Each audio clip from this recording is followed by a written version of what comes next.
lapar. Warga desa Butuh Kajung kembali geger oleh sosok penuh misteri, seorang janda bunting yang dikenal dengan nama Pukimun.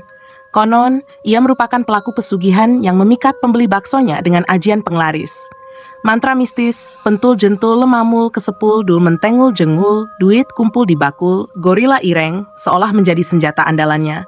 Dalam setiap mangkuk bakso, tersimpan kekuatan yang tak terlihat, menarik siapapun yang mencoba. Kisah ini penuh teka-teki dan kejanggalan yang menunggu untuk diungkap. Apa rahasia di balik warung bakso yang tampak biasa ini? Benarkah pesugihan adalah cara terakhir yang diambil Pukimun demi melariskan dagangan? Simak cerita ritual pesugihan bakso Gundal Gandul ini hingga akhir, dan pastikan Anda tidak melewatkan satupun detik dari setiap kejutannya. Bersiaplah untuk menyelami misteri yang mengikat penasaran ini. Di desa Butuh Kajung, tepatnya di dusun terpencil bernama Cagat Karas Muncrat, hiduplah seorang wanita yang dikenal oleh warga sebagai Pukimun. Ia adalah janda muda yang hidup sebatang kara, menempati sebuah gubuk reyot yang tampak tua dan hampir roboh, berdiri di tengah-tengah hamparan tanah kering yang jarang ditumbuhi tanaman. Sejak kepergian suaminya, Udin Butuh Kajung, hidupnya seperti berubah menjadi rangkaian kesedihan dan penderitaan yang tak kunjung selesai. Udin Butuh Kajung, sosok suami yang menjadi pelindung dan tulang punggung bagi keluarganya, meninggal dunia tanpa memberi banyak bekal bagi istrinya. Hidup mereka sederhana, namun kebersamaan yang mereka miliki adalah cahaya bagi Pukimun di tengah keterbatasan mereka. Sepeninggal Udin, cahaya itu seperti ikut padam, menyisakan kehampaan yang menyesakkan di hati Pukimun. Ia mendapati dirinya terjebak dalam lingkaran kemiskinan yang menjerat, tanpa ada tangan yang bisa diraih untuk berbagi beban hidup. Hari demi hari, ia mencoba bertahan, menghidupkan kembali usaha jualan bakso yang dahulu dibangun Udin dengan susah payah. Gerobak bakso peninggalan mendiang suaminya kini menjadi satu-satunya harta yang bisa ia andalkan, meskipun keadaannya sudah jauh dari layak. Kayu-kayu gerobak yang lapuk dan roda yang seringkali berdecit seakan ikut merasakan beban perjuangan Pukimun. Ia berkeliling dari satu kampung ke kampung lainnya, mendorong gerobak reyot itu di tengah teriknya matahari atau derasnya hujan, tanpa kenal lelah dan tanpa mengeluh. Setiap kali mendorong gerobak itu, Pukimun seolah menghidupkan kembali kenangan tentang Udin yang selalu setia di sampingnya. Ia ingat bagaimana Udin pernah berkata, "Kita mungkin tak punya banyak, tapi kita punya satu sama lain." Kata-kata itu kini terdengar seperti ironi yang menyesakkan. Ia tidak lagi punya siapa-siapa. Satu-satunya yang tersisa adalah kenangan dan impian-impian kecil yang dulu mereka miliki, kini berubah menjadi beban hidup yang menuntut untuk dipikul seorang diri. Pukimun mencoba melayani pelanggan dengan senyuman, meskipun hatinya rapuh. Setiap mangkuk bakso yang ia hidangkan mengandung harapan yang tak terucap, seolah berharap satu piring bakso dapat menjadi pelipur lara bagi mereka yang mencicipinya. Namun sayangnya, bakso yang ia jual seringkali tidak laku, membuatnya harus pulang dengan tangan hampa dan hati yang semakin patah. Di dalam kesendiriannya, Pukimun seringkali menangis dalam diam, berusaha menumpahkan segala kepedihan yang ia sembunyikan dari dunia. Pikirannya selalu dipenuhi oleh pertanyaan-pertanyaan yang tak terjawab. Mengapa hidup begitu kejam padanya? Mengapa ia harus kehilangan orang yang paling ia cintai, meninggalkannya dalam derita yang seakan tak berujung? Hidup dalam kemiskinan dan kesendirian telah menjadikan Pukimun sosok yang tegar, namun kesedihan yang ia rasakan begitu mendalam, seakan menghancurkan setiap kekuatan yang berusaha ia bangun. Setiap langkah yang ia ambil untuk bertahan hidup adalah langkah yang penuh luka dan pengorbanan. Di balik senyuman dan gerobak bakso yang ia dorong, tersimpan sebuah cerita duka yang tak pernah diketahui orang banyak. Pukimun berjuang bukan karena ia yakin bahwa esok akan lebih baik, tapi karena itulah satu-satunya jalan yang tersisa. Di tengah keterpurukan hidupnya, ia berjalan dengan sisa-sisa kekuatan yang dimilikinya, berharap bahwa pada suatu hari nanti, kehidupan akan menunjukkan sedikit saja belas kasihan untuk dirinya yang terbuang di antara ketidakadilan nasib. Bagi Pukimun, setiap hari adalah medan pertarungan, dan setiap mangkuk bakso yang ia sajikan adalah bagian dari perjuangan panjang yang tak kunjung usai. Dalam derita yang tiada henti, Pukimun mulai merasa bahwa kehidupan yang ia jalani tak lagi memberi ruang bagi harapan. Setiap malam, di gubuk reyotnya yang semakin lapuk, kesendirian menjadi teman setia yang tak pernah meninggalkannya. Namun, kesepian itu perlahan bergeser menjadi keputusasaan yang semakin mengguncang hatinya. Begitu dalamnya rasa lapar akan kehidupan yang lebih baik, hingga Pukimun mulai mencari cara-cara yang tak lazim untuk mengubah nasibnya. Dengan langkah yang semakin goyah dan hati yang penuh keraguan, Pukimun mulai mendengar bisikan-bisikan halus yang datang dari kegelapan malam. Bisikan itu datang dari dalam hatinya sendiri, seolah mengajak untuk mencari jalan pintas menuju kekayaan. Namun, bukan jalan yang penuh cahaya, melainkan jalan yang penuh dengan misteri dan kekuatan gelap yang berbahaya. Di tengah ketakutannya, datanglah sebuah tawaran yang tak bisa ia tolak. Malam itu, ketika langit gelap gulita dan angin malam berbisik lewat celah-celah gubuk, seekor gorila ireng besar muncul di depan pintu rumahnya. Mata merah menyala dari makhluk besar itu menembus kegelapan, seolah menguak tabir sebuah dunia yang tersembunyi dari pandangan manusia. Tangan gorila itu raksasa, dengan otot-otot yang mengerikan, namun entah mengapa Pukimun tak bisa berlari atau berteriak. Sesuatu menahan setiap geraknya, sesuatu yang lebih kuat dari rasa takut yang ada dalam dirinya. Gorila ireng itu tidak hanya hadir sebagai sosok yang menakutkan, tetapi juga membawa sebuah tawaran yang begitu menggoda. "Aku bisa membantumu," kata makhluk itu dengan suara serak yang bergema dalam jiwa Pukimun. "Aku bisa membuat daganganmu laris manis, tapi ada harga yang harus kau bayar." Tawaran itu datang dengan janji yang manis, namun juga penuh dengan bayang-bayang gelap. Tanpa tahu apa yang akan terjadi, Pukimun terpaksa menerima. Ia merasa tak ada pilihan lain. Kehidupan yang penuh dengan kelaparan dan kesendirian ini sudah lebih dari cukup untuk mengikis ketahanan batinnya. Begitulah, mulai malam itu, hidup Pukimun berubah selamanya. Setiap malam, setelah senja jatuh dan langit mulai pekat, gorila ireng itu datang dengan kekuatan magisnya. Dengan sebuah mantra yang nyaris tidak terdengar, ia akan berubah wujud menjadi almarhum suaminya, Udin Butuh Kajung. Wajah yang dulu penuh kasih sayang kini berubah menjadi wajah yang menakutkan, dengan tatapan kosong yang hanya bisa membuat Pukimun merinding ketakutan. Pukimun, yang dulu sangat mencintai Udin, kini harus menerima kenyataan bahwa suaminya telah menjadi bagian dari ritual yang gelap. Setiap kali menjelang pagi, sebelum ia pergi menjajakan baksonya, Pukimun harus menjalani ritual aneh yang dipandu oleh gorila ireng itu. Ia harus duduk bersimpuh di sudut gubuk reyotnya, menyusun segala macam benda aneh di sekelilingnya, termasuk potongan daging yang berbau busuk dan membakar dupa yang mengeluarkan bau menyengat. Dengan tangan gemetar, ia mulai melafalkan mantra yang diberi oleh gorila ireng itu. Ngemprut gundal gandul pentol monyet, sebuah mantra yang membawa kekuatan gelap dan membuka pintu bagi ajian pesugihan yang tak terduga. Pukimun tidak mengerti benar makna dari setiap kata yang ia ucapkan, namun ia tahu satu hal. Tanpa ritual ini, dagangannya akan kembali sepi, dan hidupnya akan kembali berada dalam pelukan kemiskinan yang menyesakkan. Setiap mantra yang ia ucapkan terasa seperti beban yang semakin berat, namun ia terus melakukannya dengan harapan bahwa takdir akan berubah. Dengan niat yang bulat, untuk dagangannya cepat habis dan laris manis, ia tak peduli lagi pada harga yang harus ia bayar. Setelah mantra selesai, gorila ireng itu akan kembali menampakkan wujudnya yang mengerikan, menatapnya dengan mata yang penuh amarah dan kekuatan. Tak jarang, Pukimun merasa tubuhnya seperti terbakar, seakan kekuatan gelap itu mengalir melalui dirinya. Ketika ritual selesai, ia harus segera pergi berjualan, mengangkat gerobak bakso yang dulu dibawa oleh suaminya. Namun setelah ritual itu, ada perasaan aneh yang muncul dalam dirinya. Sebuah perasaan bahwa ia bukan lagi sepenuhnya dirinya sendiri. Dagangan bakso Pukimun yang sebelumnya sepi, kini tiba-tiba laris manis. Orang-orang dari berbagai penjuru datang berkerumun membeli bakso darinya. Setiap mangkuk bakso yang ia jual terasa lebih berat dari sebelumnya, seperti membawa beban yang semakin besar. Namun, dalam setiap langkahnya, ia merasa ada sesuatu yang mengintai, sebuah kekuatan gelap yang mengikat dirinya pada janji yang tak bisa ia lepaskan. Dengan setiap piring bakso yang habis terjual, rasa bersalah mulai menyelimutinya, tetapi Pukimun tak bisa berhenti. Setiap malam ia kembali menjalani ritual yang semakin mengerikan. Semakin mendalam, ia terjerumus ke dalam dunia yang tak pernah ia bayangkan sebelumnya. Dalam kesendiriannya, ia sering terbangun di tengah malam, terengah-engah, dengan wajah suaminya yang berubah menjadi wajah gorila ireng, menyeringai penuh amarah dan peringatan. Namun, Pukimun tidak bisa mundur. Ia telah terperangkap dalam dunia pesugihan yang gelap ini, dan setiap langkahnya semakin menjauhkan dirinya dari kehidupan yang dulu ia kenal.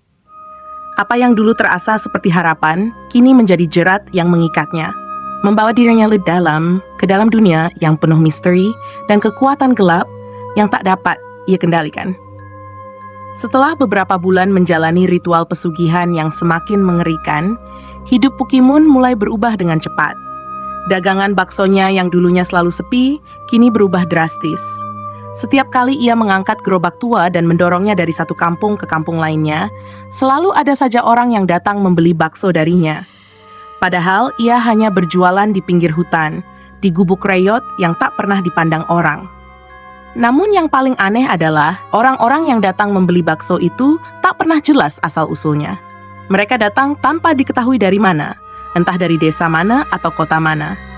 Mereka datang seperti arus yang tak terbendung, membawa uang dan seakan-akan tak peduli dengan tempatnya yang kumuh dan terpencil. Dalam sekejap, dagangan bakso yang awalnya hanya cukup untuk sekedar bertahan hidup, kini mulai membawa keberlimpahan yang luar biasa. Uang datang begitu cepat, memenuhi kantong-kantong Pukimun yang dulu selalu kosong. Di gubuk reyot tempat ia tinggal, tak lagi ada kesulitan.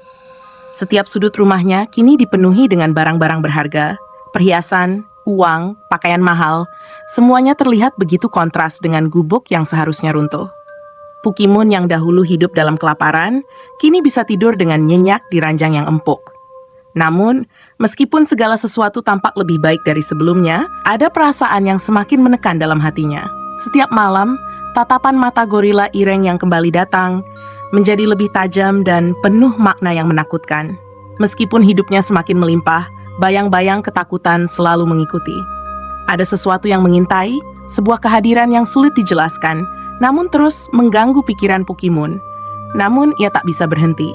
Uang dan kekayaan itu seperti hasrat yang mengikatnya, membuatnya lupa akan segala yang pernah dia hargai, termasuk ketenangan dan kedamaian hatinya. Suatu hari, sebuah peristiwa tak terduga terjadi.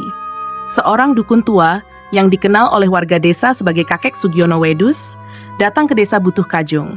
Kakek Sugiono Wedus adalah seorang dukun sakti yang memiliki kemampuan melihat hal-hal gaib dan tak kasat mata, sebuah kemampuan yang sangat langka dimiliki orang biasa. Warga desa seringkali mendengar kisah-kisah tentang kemampuannya yang luar biasa, namun jarang sekali ia tampil di hadapan orang banyak. Pada suatu kesempatan, Kakek Sugiono Wedus, yang kebetulan sedang dalam perjalanan, memutuskan untuk mampir ke warung bakso Pukimun. Seperti biasa, Pukimun melayani pembeli dengan senyuman, tanpa tahu siapa yang akan datang kali ini. Kakek Sugiono Wedus memesan seporsi bakso dan duduk di sudut warung, menikmati makanannya. Namun, sesuatu yang aneh segera menangkap perhatiannya. Dukun tua itu, dengan mata batinnya yang tajam, mulai merasakan sesuatu yang tidak biasa. Di balik kedamaian yang tampak di luar, ia merasakan energi yang sangat gelap, yang terhubung dengan kekuatan tak terlihat. Ia menatap Pukimun dengan tatapan penuh perhatian, mencoba membaca segala sesuatu yang ada di sekelilingnya. Begitu matanya menyapu tubuh wanita janda itu, ia merasakan aura yang tak wajar, sebuah aura yang mengingatkannya pada kekuatan gaib yang sangat berbahaya. Namun yang paling mengejutkan adalah, ketika matanya tertuju pada Pukimun, ia melihat sesuatu yang tak mungkin terjadi di dunia nyata. Sesuatu yang tak akan pernah bisa dijelaskan dengan logika manusia biasa.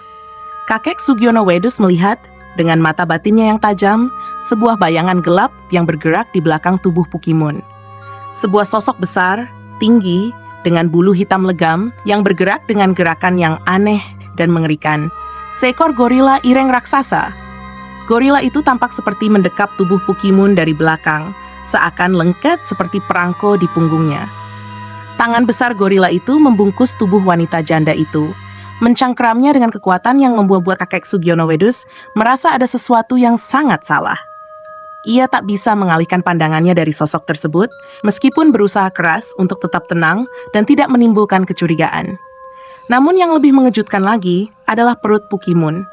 Dari sudut matanya yang tajam, Kakek Sugiono Wedus melihat dengan jelas bahwa perut Pukimun tampak buncit, seperti seorang wanita hamil.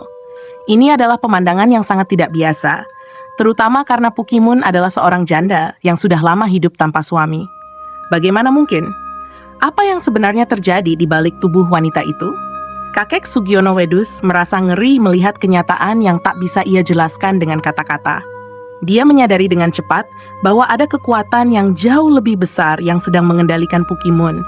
Sebuah kekuatan gaib-gaib yang mungkin saja berhubungan dengan pesugihan yang ia dengar-dengar dari warga.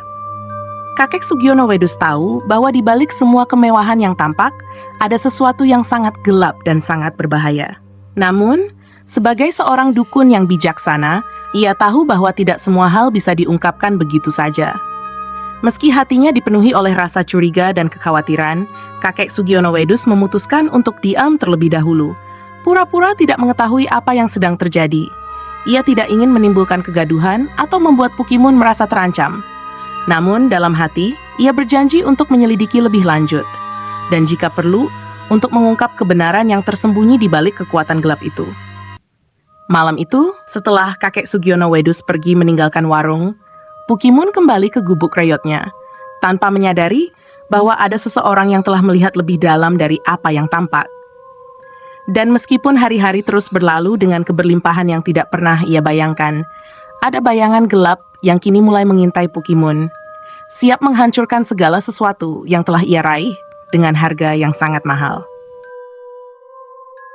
Dan gelap, ketika hanya suara angin dan gelegar petir yang terdengar, kakek Sugiono Wedus merasa telah cukup. Kecurigaannya terhadap Pukimun dan ritual pesugihan gelap yang ia lakukan semakin menggelayuti pikirannya. Sudah beberapa hari kakek Sugiono Wedus memantau dan mengamati dengan seksama, mencoba mencari petunjuk lebih jauh. Malam itu, malam Jumat, di saat semua orang di desa tertidur lelap, dia memutuskan untuk berani melangkah lebih jauh. Jam sudah menunjukkan pukul 3 dini hari ketika kakek Sugiono Wedus dengan hati-hati mendekati gubuk reyot tempat Pukimun tinggal. Cahaya bulan yang remang-remang hanya memperburuk suasana suram di sekitar gubuk itu. Semua terasa hening, seperti desa ini sedang menantikan sesuatu yang buruk. Langkah kaki kakek Sugiono Wedus terhenti di depan pintu gubuk yang terbuka sedikit. Ia bisa merasakan ada sesuatu yang tidak biasa di dalam. Kehidupan yang tampaknya sudah penuh kemewahan itu menyembunyikan sebuah rahasia gelap yang tak terungkapkan. Dengan hati berdebar, kakek Sugiono Wedus mendekati pintu. Di dalam, ia mendengar suara-suara aneh, suara gumaman yang hampir seperti suara mantra. Ia mengintip melalui celah pintu, dan apa yang ia lihat di dalam membuat darahnya seperti membeku di pembuluh darah. Di atas ranjang reyot itu, Pukimun duduk bersimpuh, dengan wajah yang tampak berbeda dari biasanya. Matanya kosong, seakan terhipnotis. Di hadapannya, seekor gorila ireng raksasa duduk, tubuhnya besar dan mengerikan, bulunya hitam pekat, menutupi sebagian besar ruang. Namun yang lebih mengejutkan lagi adalah apa yang mereka lakukan. Pukimun sedang memegang sebuah mangkuk berisi bakso yang tampaknya sedang disiapkan untuk ritual, sementara ia terus membaca mantra yang tak jelas maknanya. Di sekitar mereka terlihat berbagai macam benda aneh, potongan daging, dupa yang mengeluarkan bau menyengat, dan berbagai benda ritual yang menambah ketegangan suasana. Lebih dari itu, perut Pukimun yang dulu rata, kini tampak buncit seperti seorang wanita hamil. Ini adalah pemandangan yang sangat mengerikan. Ternyata, Pukimun benar-benar terperangkap dalam kekuatan gelap yang telah ia pilih untuk mengubah hidupnya. Dengan pikiran yang kacau, kakek Sugiono Wedus akhirnya tidak bisa menahan diri lagi. Kemarahan yang terpendam meluap, dan dengan sekuat tenaga, ia mendobrak pintu gubuk reyot itu, memecah keheningan malam yang mematikan. Pukimun terkejut, matanya terbuka lebar, seolah baru tersadar dari hipnotis yang menjeratnya. Namun, gorila ireng itu, yang sebelumnya tampak hanya sebagai bayangan, tiba-tiba berubah menjadi makhluk yang jauh lebih besar, lebih ganas, dan lebih mengerikan dari sebelumnya. Matanya menyala merah, menatap kakek Sugiono Wedus dengan kebencian yang mendalam. Dalam sekejap, gorila itu bangkit dari tempatnya, dengan suara gemuruh yang terdengar seperti guntur di tengah malam. "Jangan coba-coba mengganggu urusanku," teriak gorila ireng itu dengan suara mengerikan, yang rasanya menggetarkan tulang. Kakek Sugiono Wedus yang sudah berpengalaman bertarung dengan berbagai makhluk gaib, tahu betul bahwa ini bukan lawan yang mudah. Namun, hatinya yang dipenuhi kemarahan dan rasa keadilan membuatnya tak gentar. Tanpa ampun, pertempuran sengit pun dimulai. Kakek Sugiono Wedus menggunakan semua kemampuannya, mengeluarkan jurus-jurus sakti yang selama ini ia pelajari. Setiap gerakan tangannya mengeluarkan energi yang menyilaukan, mencoba menahan amukan gorila ireng yang begitu kuat dan brutal. Namun, meskipun dengan segala kekuatannya, kakek Sugiono Wedus merasa tubuhnya mulai melemah. Setiap pukulan gorila itu terasa seperti dihantam batu besar. Tubuhnya terhempas ke dinding gubuk, hampir tak mampu bertahan lagi. Gorila ireng itu terus menyerang dengan kekuatan yang luar biasa. Dalam satu serangan besar, tubuh kakek Sugiono Wedus terlempar jauh, jatuh ke tanah dengan keras. Napasnya terengah-engah, darah mengalir dari luka-lukanya, dan tubuhnya terasa lemas. Namun, di saat-saat terakhirnya, kakek Sugiono Wedus tidak menyerah. Ia merapal mantra terakhir yang telah ia persiapkan selama bertahun-tahun, sebuah mantra yang sangat kuat untuk melawan kekuatan gaib. Dengan sisa-sisa tenaganya, ia mengangkat tangannya dan mengarahkan energi sakti ke gorila ireng itu. Dalam hitungan detik, gorila ireng itu tersentak, dan dengan raungan yang mengguncang seisi dunia, ia terjatuh ke tanah dengan kekuatan yang menggetarkan tanah di bawahnya. Pukimun terperangah melihat kekuatan yang melanda makhluk gelap itu. Gorila ireng itu, yang sebelumnya tampak tak terkalahkan, kini terkapar dengan tubuhnya yang membeku, tidak bergerak lagi. Namun, meskipun gorila ireng itu sudah jatuh, pertempuran belum berakhir. Kakek Sugiono Wedus yang telah hampir mati, dengan napas yang terputus-putus, masih merasakan ada sesuatu yang lebih besar, lebih gelap, yang mengintai dari balik bayangannya. Sebelum ia jatuh pingsan, ia sempat melihat Pukimun berdiri dengan tatapan kosong, matanya dipenuhi rasa takut dan kebingungan. Apa yang telah terjadi di dalam gubuk reyot itu? Apa yang sebenarnya ada di balik kekuatan gelap yang mengendalikan Pukimun? Kakek Sugiono Wedus tak tahu jawaban pasti. Namun, ia tahu bahwa ini bukanlah akhir dari cerita. Sebuah ancaman yang jauh lebih besar dan lebih berbahaya masih menanti. Dan pertempuran ini hanya permulaan dari kisah yang lebih kelam yang akan datang. Setelah pertarungan sengit yang hampir merenggut nyawanya, kakek Sugiono Wedus terbaring lemah di tengah debu dan kegelapan gubuk reyot itu. Pukimun, yang masih terhuyung-huyung dalam kebingungan dan ketakutan, berdiri di sana, tak tahu harus berbuat apa. Namun, di dalam hatinya, ada sebuah pencerahan yang perlahan mulai menyentuh jiwa yang pernah dipenuhi oleh kegelapan. Kakek Sugiono Wedus, meskipun terluka parah, dengan sisa-sisa kekuatannya menatap Pukimun. Matanya penuh dengan kasih sayang dan pengertian, bukannya kebencian atau kemarahan. "Anakku," kata kakek Sugiono Wedus dengan suara serak, "kekayaan yang datang dari jalan gaib, dari pesugihan dan persekutuan dengan kekuatan gelap, tidak akan pernah membawa kebahagiaan sejati. Keberlimpahan yang engkau rasakan sekarang hanyalah tipu daya, sebuah ilusi yang membutakan mata hati.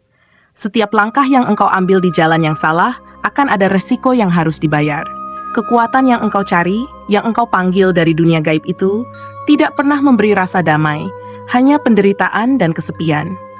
Pukimun mendengarkan kata-kata kakek Sugiono Wedus dengan penuh perhatian. Air mata mulai menetes dari pelupuk matanya. Ia menyadari bahwa apa yang telah dilakukannya, memilih jalan pesugihan dan kekuatan gelap untuk mengejar kekayaan, telah mengubah dirinya menjadi seseorang yang tidak lagi mengenal kebaikan atau kedamaian. Dalam dirinya, ada rasa penyesalan yang mendalam, rasa takut akan apa yang telah ia lakukan. Namun di sisi lain, ia merasa bahwa mungkin masih ada harapan untuknya. Mungkin masih ada jalan untuk kembali. "Namun," lanjut kakek Sugiono Wedus dengan lembut, "selama kau masih hidup, selama kau masih bisa bertaubat, tidak ada yang terlambat. Kau harus menanggung resiko yang telah engkau pilih.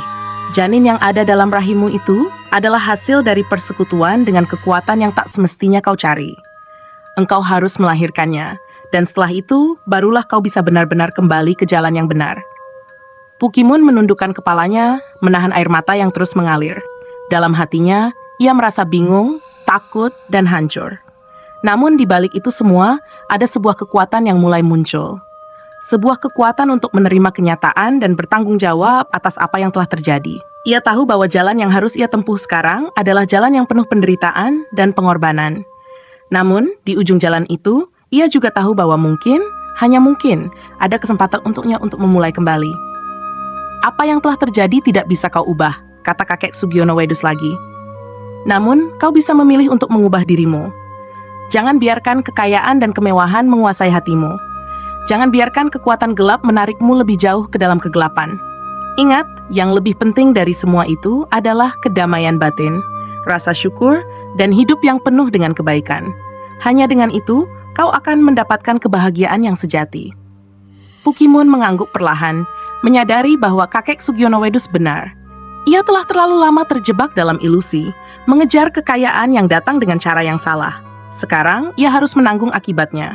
Tapi setidaknya, ia bisa mulai menjalani hidup dengan cara yang benar.